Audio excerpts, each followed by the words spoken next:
Hello, welcome back to my crafting channel, Crafting Your Memories with Paula.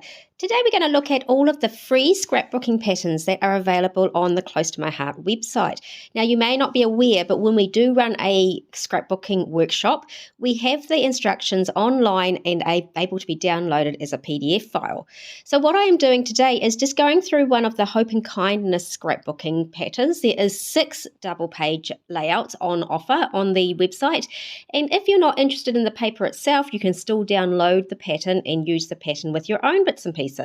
So what I'm doing is I've cut all these squares out at 2.5-inch square, and I'm arranging them around the outsides of the 2 pages that are going to make the double page. Now this is following exactly the layout that is provided in the pattern. However, obviously that is my choice. You could have chosen your own papers and your own cardstocks. You could have done a bit of dry embossing on some of your pieces of cardstock and just made a more textured frame around the outside. I use a ruler and my black Versamat to help me line up all my bits and pieces. The Versamat actually is probably the most handiest thing. Having all the numbers around the outside of the 12 by 12 area allows you to really get that line going from the top to the bottom of your page, and you can get everything nice and straight. Now, I would have benefited actually by just attaching my base sheet with a small amount of tape to the mat itself so that it didn't keep moving around on me as I moved my ruler about. But I was a bit lazy and didn't do that this time. So as you can see, I do go back and just correct 1 or 2 pieces that I just from my own mind's eye felt that they needed to be slightly straightened. Then I bring in one of the pieces of the specialty cardstock in this range. Now, I think this is the absolutely amazing part of this range is the textured cardstock, and I'm bringing in a piece of pine, which is a brand new color to Close to My Heart, and it is 8.5-inch square. So that is going to go right over the center to give the effect that the background is all little 2.5-inch squares. And then I'm going to go even more into the squares by bringing in 4-inch photos. So I had a bunch of photos here. I had a dozen that I wanted to fit on this double page spread. So I began with putting the 3 base photos for this side, along with a nice spot for journaling or a title in there as well, which I do decide to do it as a little bit of a title. But what I will bring in is some flip flaps shortly, and I'll show you how you attach those so that you can create a lot more spaces for photos on your page without ruining the design.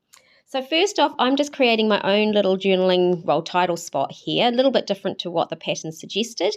And just to make sure that the titles stand out, I'm going to get my black ink and run the edge of the frame around that just to give a nice little bit of definition so you can see the edges and outlines a little better.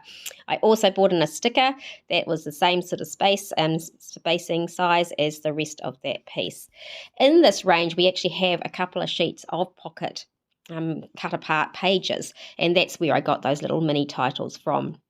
So I will go off and put together the other side shortly. Oh, but just before that, I did almost forget to do my little stitching inside here. So as you can see, once again, I'm using my black Versamat to work out where I am doing my stitching and to make sure it is definitely straight lines.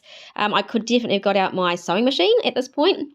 However, I did find it a lot easier just to go straight away in there with my black journaling pen. And the finish with having the journaling, the stitching lines in there is so much better. So it really does, it is worth making that little bit extra effort to add in those little details that they suggest. Now, I'm going to show you at this next stage how you put on the flip flaps. So the way I do it is I tend to put my base page into the main protector, and then I put my flip flaps on the top. Now the flip flaps have a long strip that is a sticky backing, very sticky in fact, so once you've positioned it, it's very difficult to remove and change it around. However, they do hold really well, and particularly these slightly smaller ones at 4x4, they are absolutely fine on top of your protector. They don't weigh it down and they look great. Now, as you can see, I didn't actually have one 4x4 flip flap that I needed, but I have added 12 photos to this layout without it looking too cluttered. Now, I'm just about to show you where you can find the instructions, but here are a couple of other layouts that I have created using the same pattern set, and they are absolutely stunning. It's definitely worth a look. So what you need to do is go to my website, which is paulasimmons.closetomyheart.co.nz, and in there, the first step is to go down on the promotions drop-down list to the National Scrapbooking Month. Then in there you select the Hope and Kindness Scrapbooking Workshop Kit, and when you go into there, down the very bottom under the description, there is a download guide. I hope you get to check out the option today. Thanks heaps for watching, guys, and I'll catch you next time.